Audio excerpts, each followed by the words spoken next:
Hi friends, എല്ലാവർക്കും ശ്രേൽ ബ്ലോഗിലേക്ക് സ്വാഗതം. അപ്പോൾ ഫ്രണ്ട്സിന് ഇപ്പോൾ ഇങ്ങനെ വീഡിയോ എടുത്ത് നിങ്ങളുടെ മുന്നോട്ട് വന്നിരിക്കുന്നത് നാളെ 2026 ഓഗസ്റ്റ് 1-ാം തീയതി ശനിയാഴ്ച ഈ ജില്ലയിലെ വിദ്യാഭ്യാസ സ്ഥാപനങ്ങൾക്ക് ഇപ്പോൾ ജില്ലാ കളക്ടർ അവധി പ്രഖ്യാപിച്ചുകൊണ്ട് ഉത്തരവായിട്ടുണ്ട്. എവിടെയാണെന്ന് പരിശോധിക്കാൻ നേരെ വീഡിയോയിലോട്ട് പോകാം. എല്ലാവരും എൻ്റെ ഈ ചാനൽ സബ്സ്ക്രൈബ് ചെയ്ത് എന്നെ സപ്പോർട്ട് ചെയ്യുക. ഫ്രണ്ട്സ്, നാളെ 2026 ഓഗസ്റ്റ് 1-ാം തീയതി ശനിയാഴ്ച വയനാട് ജില്ലയിലാണ് ജില്ലാ കളക്ടർ അവധി പ്രഖ്യാപിച്ചിരിക്കുന്നത്.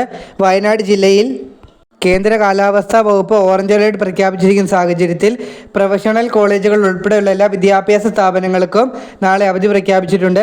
അംഗനവാടികൾ, ട്യൂഷൻ സെൻ്ററുകൾ, മദ്രസകൾ, സ്പെഷ്യൽ ക്ലാസുകൾ എന്നിവയ്ക്കും അവധി ബാധകമാണ്. എന്നാൽ നാളെ വയനാട് ജില്ലയിൽ റെസിഡൻഷ്യൽ സ്കൂളുകൾക്കോ റെസിഡൻഷ്യൽ കോളേജുകൾക്കോ അവധി ബാധകമല്ല. ഇപ്പോൾ നിലവിൽ വയനാട് ജില്ലയിൽ മാത്രമാണ് അവധി പ്രഖ്യാപിച്ചിരിക്കുന്നത്. വയനാട് ജില്ലയിൽ ഇന്നും അവധിയായിരുന്നു. അപ്പോൾ എന്തായാലും നമുക്ക് അടുത്തൊരു വീഡിയോയിൽ കാണാം. എല്ലാവരും എൻ്റെ ചാനൽ സബ്സ്ക്രൈബ് ചെയ്ത് തന്നെ സപ്പോർട്ട് ചെയ്യുക. അതോടൊപ്പം നിങ്ങളുടെ വയനാട്ടിലുള്ള കൂട്ടുകാർക്കെല്ലാം നിങ്ങളിത് ഷെയർ ചെയ്ത് കൊടുക്കുക. അപ്പം നമുക്ക് അടുത്തൊരു വീഡിയോയുമായി കാണാം.